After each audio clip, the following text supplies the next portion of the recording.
All right. Good morning, good afternoon, and good evening, everyone, and welcome to day 3 of the YALI Attend Summit. For those of you who are joining us for the first time today, my name is Monde Muyangwa. I'm the director of the Africa program at the Woodrow Wilson Center, and I will be the moderator for this session. And we thank you all for joining us for this absolutely important keynote for the day on why servant leadership matters in Africa and how we get there. This is a critically important topic. I have seen over the last 2 days many questions about leadership and governance coming from all of you out there who are participating in the continent. So this is a really, really important session, and I am excited that we have a seasoned leader to deliver the keynote today. Too often, there is a disconnect between the older generation and the younger generation when it comes to issues of leadership and governance. So we're also really pleased to have 2 YALI alumni joining our keynote speaker for today to engage in a conversation with her.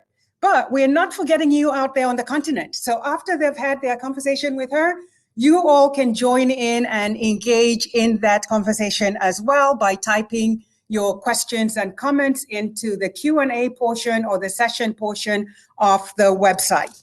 And with that, let me turn it over to Ms. Desiree Cormier-Smith, a senior advisor at the U.S. Department of State, to introduce our distinguished keynote speaker for the day. Desiree, over to you. Thank you so much.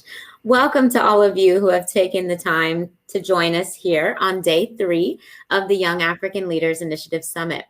I would like to recognize Ambassador Linda Thomas Greenfield, Dr. Muyanga at the Wilson Center, our 2 YALI alumni panelists, Benga and Elizabeth, and all of you who have invested in your communities and in others. This is the true definition of servant leadership. Each day, your sacrifices and accomplishments are producing changes across the continent. Congratulations for empowering the next generation of young African leaders for more than 10 years. Servant leadership, a philosophy in which the goal of the leader is to serve, is a powerful way to address challenges because it focuses on the overall success of the community. It involves vision, patience, empathy, and an unwavering belief that each and every individual has the capacity to achieve. One of history's greatest servant leaders, Nelson Mandela, once said, "It is better to lead from behind and to put others in front, especially when you celebrate victory when nice things occur. You take the front line when there is danger. Then people will appreciate your leadership." It is this type of leadership that brings communities together instead of tearing them apart. It is the type of leadership that listens to others rather than speaking at them. And it is the type of leadership that consistently makes the decision to sacrifice time and energy for the greater good of one's community. This is the type of leadership that Ambassador Thomas Greenfield has exemplified over the course of her illustrious career. I met Ambassador Thomas Greenfield almost 15 years ago when I was a Pickering Fellow intern at the State Department. I remember being struck by a few things. First, as a Black woman whose family is also from Louisiana, it was incredibly powerful to me to see myself in someone so senior. It made me more confident that I too could rise through the ranks at the State Department. But what also struck me was how humble she was and is, and how despite her seniority and her title, she always respected and empowered every single member of her team, no matter their title. I am honored to be able to introduce my mentor and my friend today. Ambassador Linda Thomas Greenfield, or as some of us like to call her, the notorious LTG, has had such an illustrious career that it would take the entire session for me to go through her full biography and accomplishments. So I will keep it very brief. Ambassador Thomas Greenfield was nominated by President Biden to be the representative of the United States of America to the United Nations on January 20th, 2021. A career diplomat, She returned to public service after retiring from a 35-year career with the U.S. Foreign Service in 2017. From 2013 to 2017, she served as Assistant Secretary of State for African Affairs, where she led the Bureau focused on the development and management of U.S. policy towards sub-Saharan Africa. Ambassador Thomas Greenfield's distinguished Foreign Service career includes serving as the Director General of the Foreign Service, Ambassador to Liberia, and postings in Switzerland, Pakistan, Geneva, the Gambia, Kenya, Nigeria, and Jamaica. In Washington, she served as Principal Deputy Assistant Secretary of the Bureau of African Affairs and as Deputy Assistant Secretary of the Bureau of Population, Refugees, and Migration. And those are just a few highlights of her distinguished career. So without further ado, it is my privilege to turn the virtual stage over to our keynote speaker, Ambassador Linda Thomas Greenfield. Thank you, Desiree. That was a very kind introduction. And let me tell you how thrilled I am to be here with you today and to be joined by the outstanding Dr. Mayunga and to hear from and to speak to so many YALI alumni and participants. And I have two questions as we start. Why am I only being invited the last day? I didn't realize that this was a 3-day event.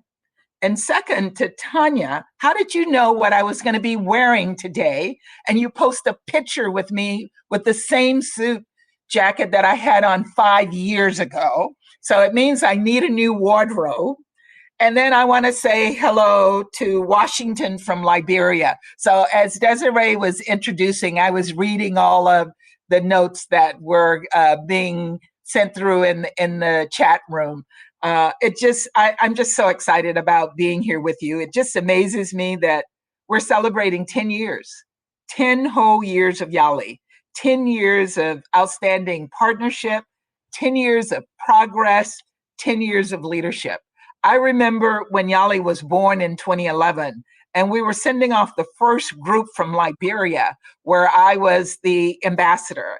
And I was so proud of my little group from Liberia. And I've been supporting the initiative since then.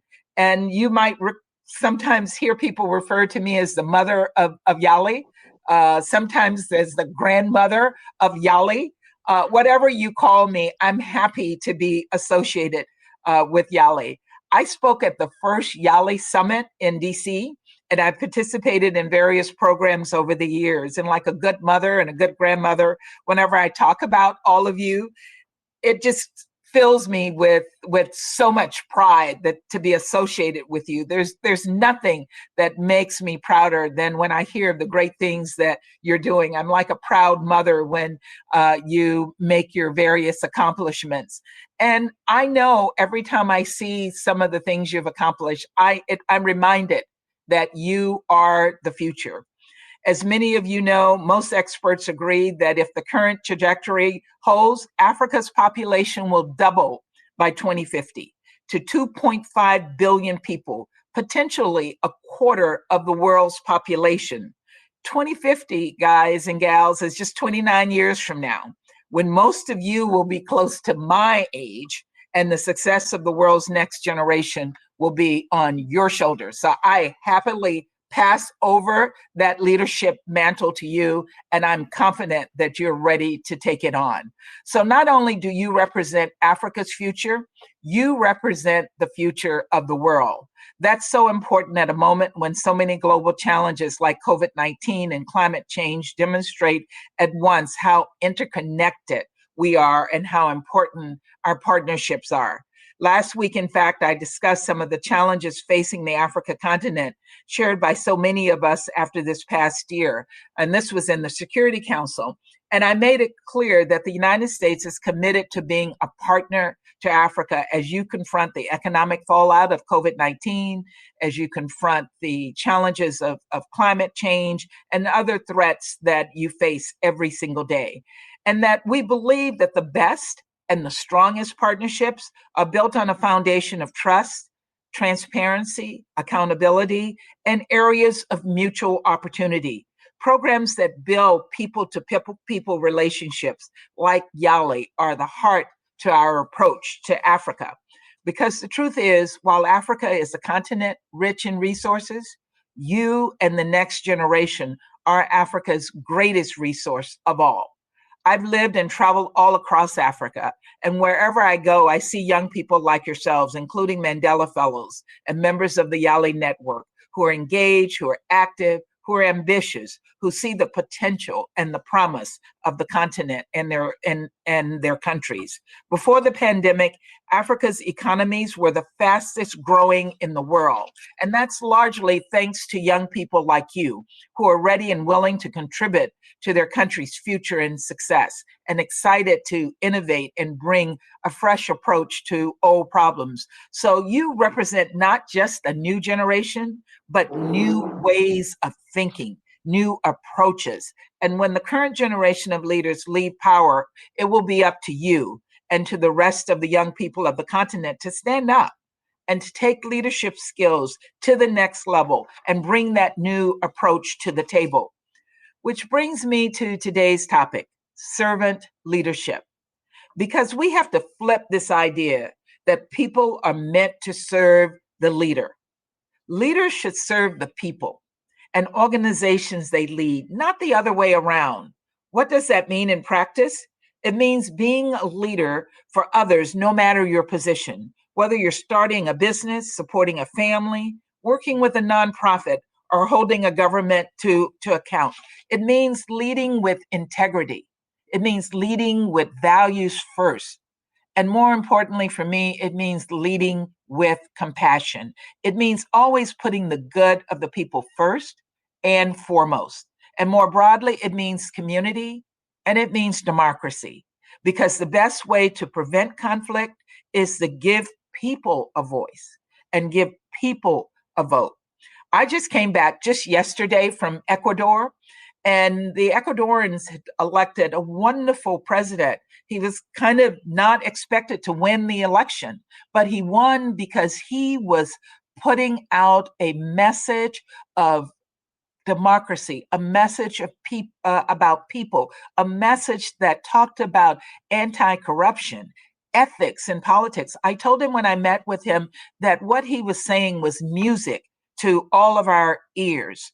It also, as people express their voices and their votes, it also means building inclusive communities.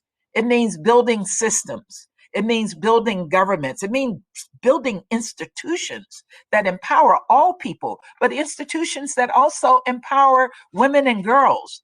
Time and time again, we see that gender equality reduces poverty, increases access to education, improves health access, fosters democracy, and boosts economic growth.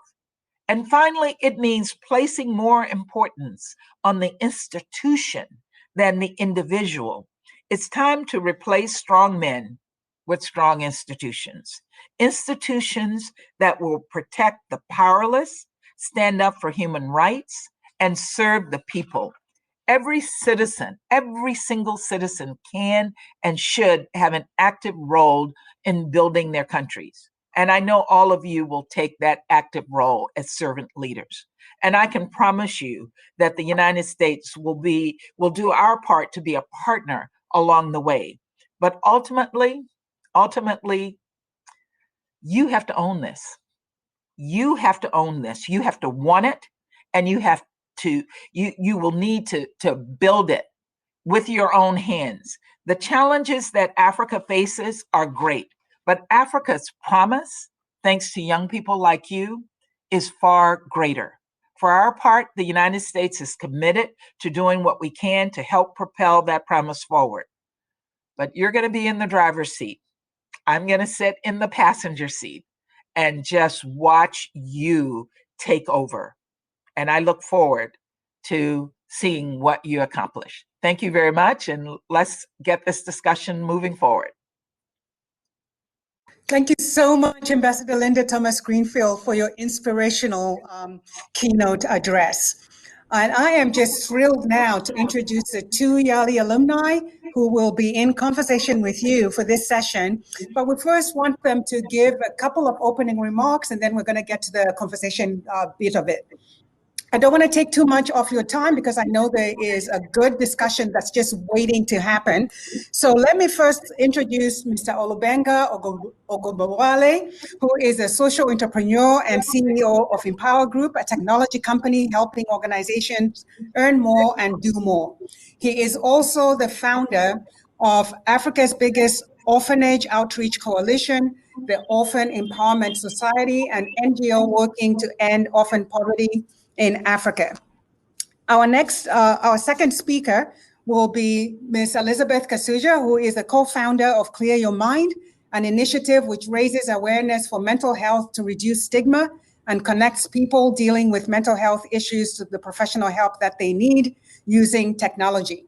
She is a certified public health specialist, passionate about development, and believes technology has the power to transform the health sector in Africa. So, Benga, let me start with you for your few opening thoughts about servant leadership in Africa, and then we'll turn it over to Elizabeth. Benga, over to you now. All right, thank you. Thank you so much for having me. I'm so excited. And thank you, Ambassador Linda, for that inspirational address. So, I want to start by talking about the characteristics of servant leadership. I believe that servant leadership is leadership by service. Essentially, instead of the people working to serve the leader works to serve the people.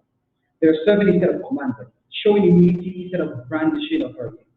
Servant leaders empower and uplift their followers in ways that unlock potential. Now, the call here is to serve, is to do good, is to enhance, is to inspire, and anything less is not servant leadership. There are four key characteristics of servant leadership, and I'd like to share the four with you very quickly. The first is empathy. And I believe that people deserve to be accepted and recognized for their special and unique gifts. Servant leaders recognize this and understand the feelings of their followers. They display a rare kindness and a concern for other people. Empathy is certainly what led me to start the Orphan Empowerment Society, an NGO that is working to reduce orphan poverty in Africa. By chance, I met Ruth, an orphan who was badly malnourished. Moved by Applied, I teamed up with a few friends and we started those. Now, barely 4 years later, we have empowered nearly 25,000 orphans across 19 African countries in vocational skills, food, and medical care. And this leads me to my second point, which is persuasion. The servant leader seeks to convince others instead of coerce compliance.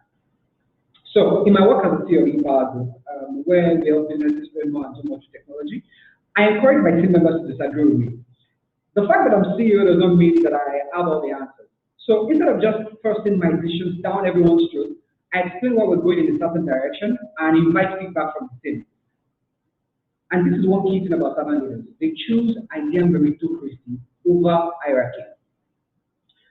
The key attribute of servant leaders is vision. See, everything is connected. The past, the present, the future. YALI is celebrating 10 years today, and we're talking about 10 plus 10, right? Vision enables the servant leader to understand the lessons from the past, the realities of the present, and the likely consequence of the decision for the future. A servant leader consistently paints a picture of a preferable future. And last but not least is dedication. Servant leaders are dedicated to the growth of team members. Now, in case you're wondering what the current state of servant leadership in Africa looks like and our biggest challenges, here is my answer to you today. Today, servant leaders are rare in Africa. We have a deep leadership crisis. Leaders stay in power for way too long, corruption is way too rampant, and the political office is seen as an opportunity to literally starve yourself. Now, there are two key challenges with this, and the first is that Africa's youth are in a downward spiral of poverty and unemployment. Youth unemployment in Nigeria is disturbingly high. In South Africa, it's 56%. In Nigeria, it's 42%. Yet, organizations struggle to hire the right talent. The twin evils of poverty and lack of opportunity are pushing millions of youth into crime. Now, there's good news. Quality education holds the key to bridging the skills mismatch and unlocking the real wealth of Africa, which is its people. And the second challenge here is closing the divide between vision and policy implementation. Many African countries have robust policies in place to drive their economies and future growth. However, the wide gap between intention and implementation remains a stumbling block to progress. As far back as 1997, when I was just 7 years old, I had been hearing about Nigerian Vision 2010. And as you can imagine, 2010 happened, the vision did not. Then it was Vision 2020. 2020 happened, the vision did not. Instead of moving forward, the economy moved backward and the quality of human life declined appreciably. Now I'm in Vision 2020. Enough of the nomenclature. African leaders need to match words with action. And finally, how can we encourage servant leadership in Africa? And what is the role that youth can play? For far too long, Africa has equated old age with wisdom. But this equation has only delivered poverty in the midst of plenty. Yoweri Museveni, Uganda, has been in power since 1986. 83% of Zimbabweans were born after Mugabe came into power as a prime minister in 1980. Now, the issue with having one man in charge for such a long time is that the longer such an individual stays in power, the less room there is for innovation in policy. So my charge to you today, to all the young people watching, is don't wait till you're 60 or you're 80 before you run for office. You can model servant leadership at 18. We need to reject corruption and incompetence and instead embrace inclusion and servant leadership. Africa's youth must participate rather than spectate. At the very least, get a voter's card, join a political party, vote, start a movement, lead by example at home and at work. As young Africans, our greatest assets are energy and innovation. We can no longer wait for a seat at the table. We have to become the table. Thank you very much. All right, Benga, thank you so much for those remarks. You certainly spoke to all of the issues that we asked you to touch on, and it is fascinating to be able to hear youth perspectives on leadership, servant leadership in Africa and what it means. So let's get a little bit of a balance on the gender side and see if we can get Elizabeth to share her perspectives on the same three questions that we asked of her. So Elizabeth, over to you. Thank you so much. It's an honor to be here sharing this platform with so many inspiring people. Thank you so much, Ambassador.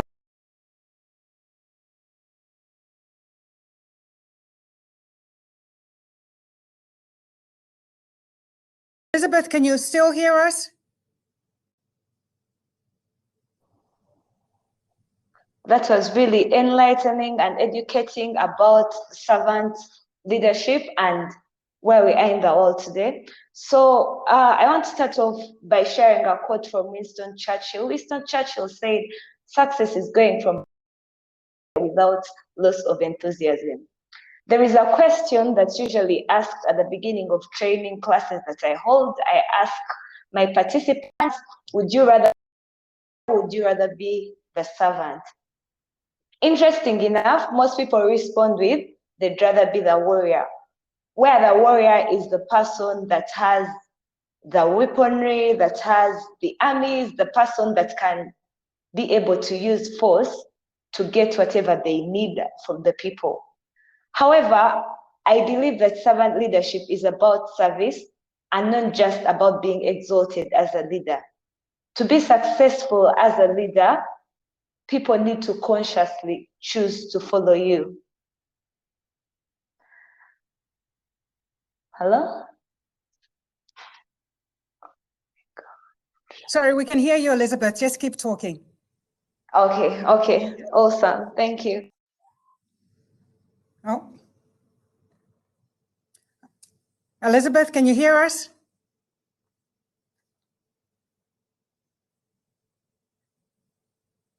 I think we just lost Elizabeth. I know that our team on the back, oh, there she comes again. I'm sorry about that. No. There's no need for you to apologize. Here's what we're going to do. So keep remarks. If you fall off again, I am going to use the notes that you sent me to make your core points, and then you can join us in the discussion. All right? Okay, awesome. Fantastic. Thank you. So to me, servant leadership also is about a concept I first learned.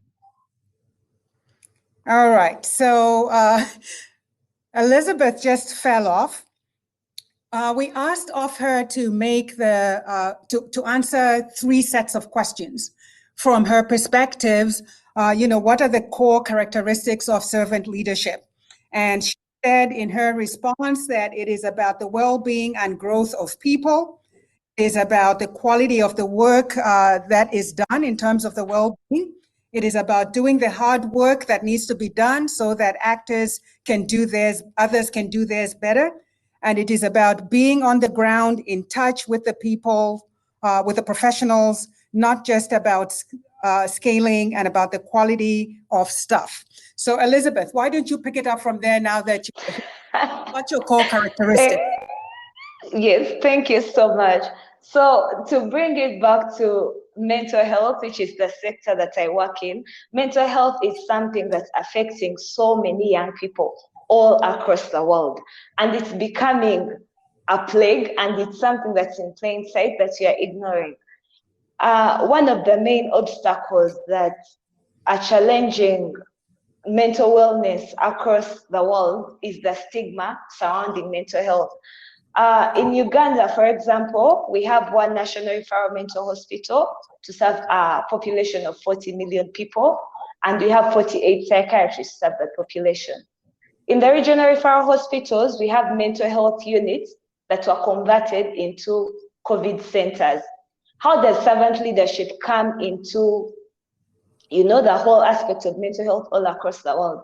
I believe with servant leadership, it's not just about looking at the traditional way of doing things, at the traditional systems that have been set.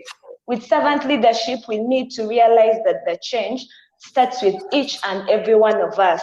So each and every one of us can make a difference in the improvement of our own mental health, in the improvement of the mental health of those around us, just by being aware of what mental health is and how to take care of our mental health, and how to help those within our societies take care of their own mental health.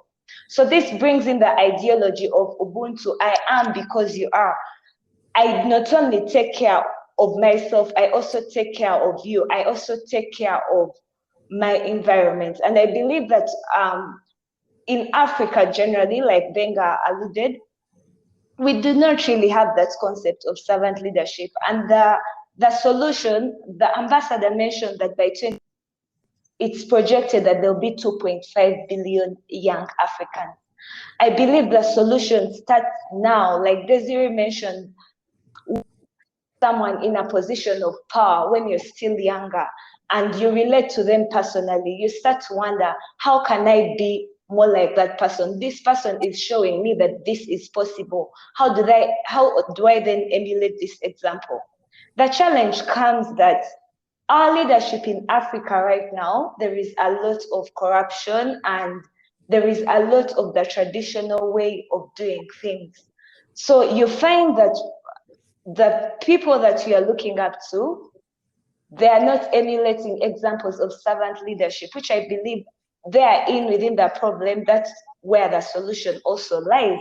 We need to be able to rise up more as servant leaders so that the generation that's coming after us knows what servant leadership is about, knows that it goes beyond just thriving as a community. It also goes about, how are you serving the people around you? How are you improving the world around you?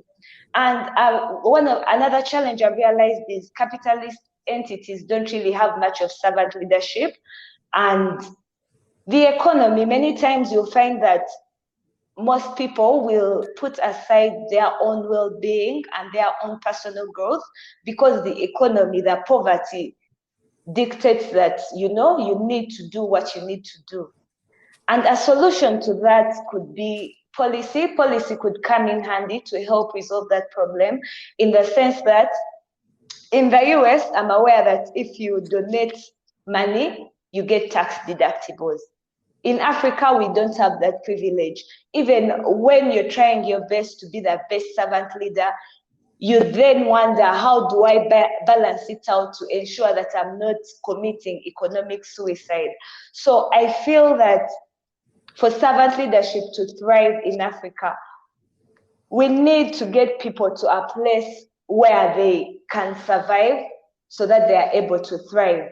The servant leadership is a concept that you have to be introduced to. I was not aware that as doing servant leadership until Mandela helped me point out, this is what servant leadership is about. And I realized, this is something I want to emulate. I want to lead with compassion. I want to lead with human virtues. I want to lead with humanity. And so you find that encouraged me to continue being a servant leader. So I feel that part of how we are going to get ahead is investing in the young people, because they are going to lead the future generations, but also creating that awareness of what servant leadership is and how they can emulate it in everything they do. Thank you. Fantastic, Elizabeth, and thank you for sticking with us, making sure your voice was heard through all of the challenges. I really appreciate that. And you echoed so many of the points that Benga made, so thank you so much. And you touched, actually, I was struck by how much your two presentations articulated with the core messages from Ambassador Linda Thomas Greenfield. Let's do this. I know we have about 12 minutes for questions, but I think for me, it's really important for you as this young generation to get the opportunity to ask of the ambassador one question each. So what I'm going to do is I'll turn to you, Benga, and Elizabeth, ask you two questions. The ambassador will respond, and then I'll open it up to the rest of the group so they too can get an opportunity to interact with her. So if that's okay, Benga, your question, and then Elizabeth, your question, and then we'll let the ambassador respond. Over to you, Benga. Okay. All right, okay. Thank you very much. I hope that you can hear me very well. All right, okay, thank you. Ambassador Linda, thank you so much. I mean, your speech was so inspiring. Now, your leadership record is full of accolades, several awards. When I checked you up online, Wikipedia, I was blown away, right? So what would be your advice to young people who think that they need some award or title or achievement before they can lead, right? Because there is, usually what happens is that as you lead, then you get some recognition. But sometimes, in my interactions with young people, I discover that some people feel discouraged. They feel because there's no recognition coming, there's no award coming, there's no title coming, that therefore they are not leaders. So what would be your advice to someone who's watching this right now, who's thinking, right, nobody's ever looking my way, how can I lead? What would be your advice to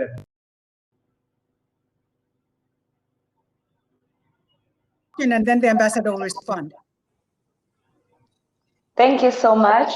So my question is, how well does the concept of servant leadership fuse with self-sustainability of ventures? I ask this because I realize we all have to compete with economically aggressive peers.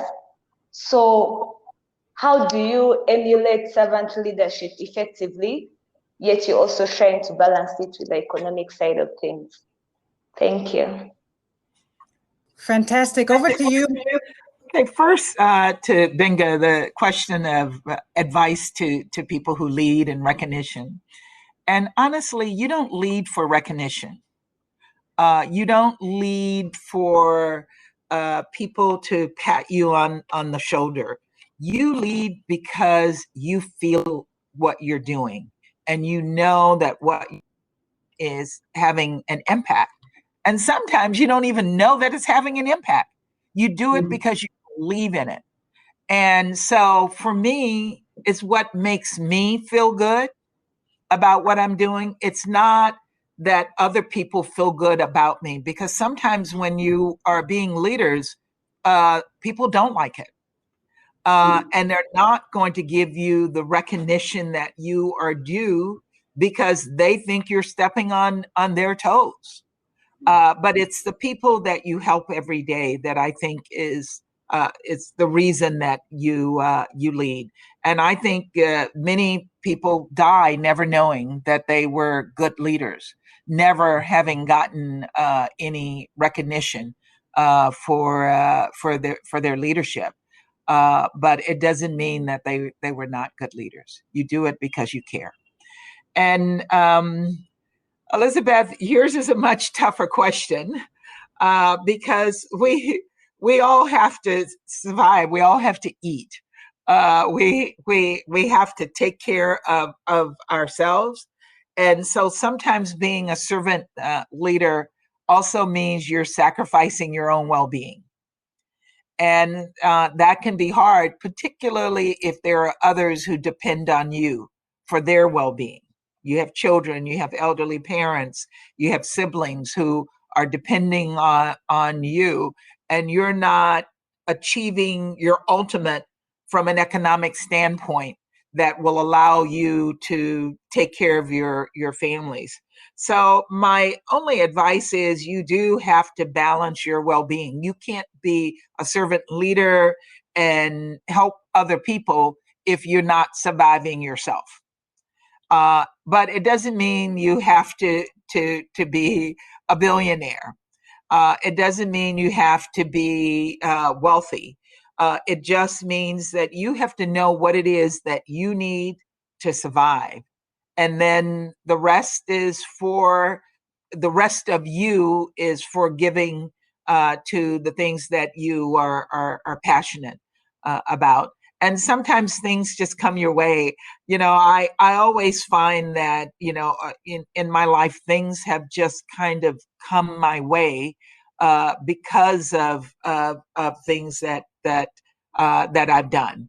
And it's not things that come your way that you don't deserve, but a great job comes your way because you have done the things that you care about. So do what you care about, take care of yourself, and the rest will take care of you.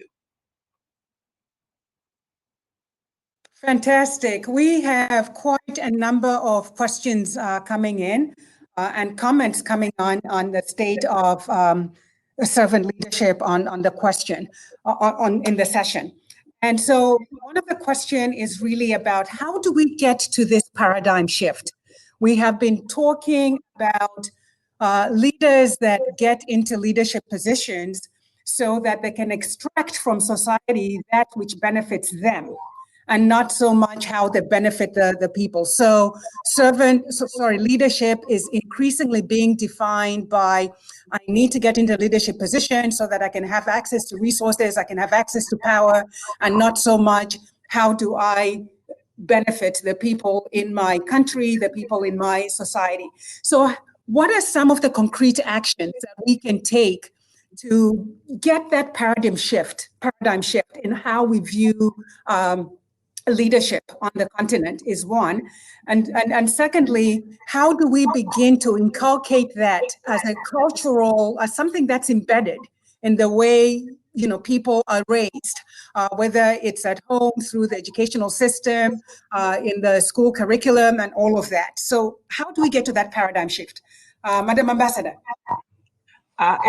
That's a hard question too, but I guess my simple answer, and I'm trying to make my answer simple so that we can have more time for questions, but those of us who are like-minded have to come together.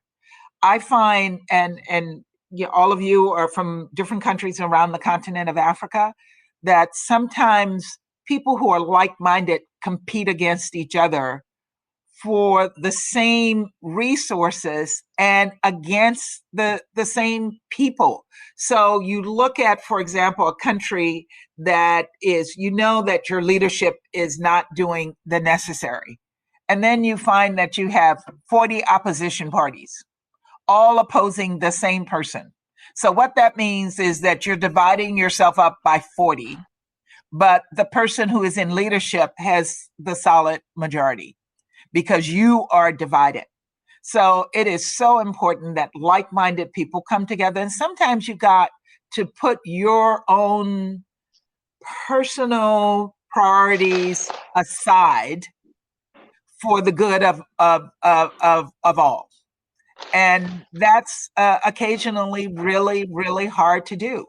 But sometimes it's not, you're working on this one issue, and this one issue is important to you, and you want to put your issue forward, and 39 people are working on their one issue. But the ultimate goal is to put someone in leadership who might be able to address all your issues. So why can't you just come together and support each other against what you are against, and standing for what you stand for?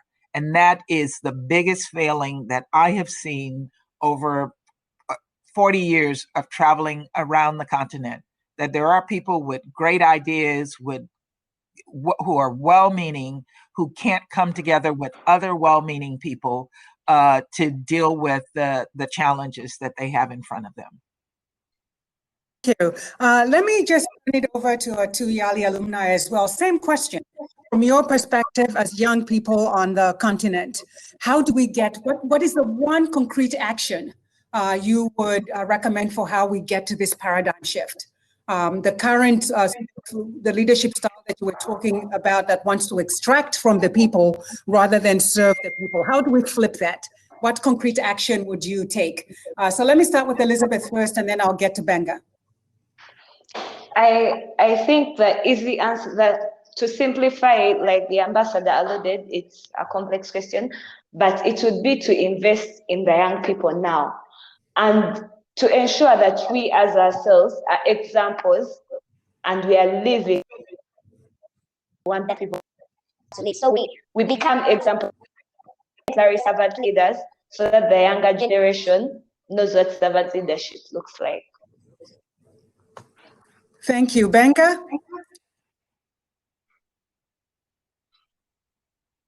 Benga, can you hear us? Oh, you're muted. Yes, please, I hope you can hear me now. Yes. Thank you very much. So in order for us to have a paradigm shift in Africa, I think that we need to empower our young people, because when you look at Maslow's hierarchy of needs, if you are fulfilling basic things like food, and water, those basic things, it's very difficult to think about leadership or to aspire to do bigger things in your life. So when young people are still distracted, still looking for food to eat, how to get a job, those basic things, it's very difficult to go out of your way to be a servant leader or to make a difference in your society. So I think that we need to reduce unemployment in Africa. It's a ticking time bomb. We need to empower more people, we need more people out of poverty to prosperity, and then of course we need new role models. So these lessons I believe that these lessons will stick, and our young people will imbibe these values when these basic things are already fixed. Thank you. Fantastic.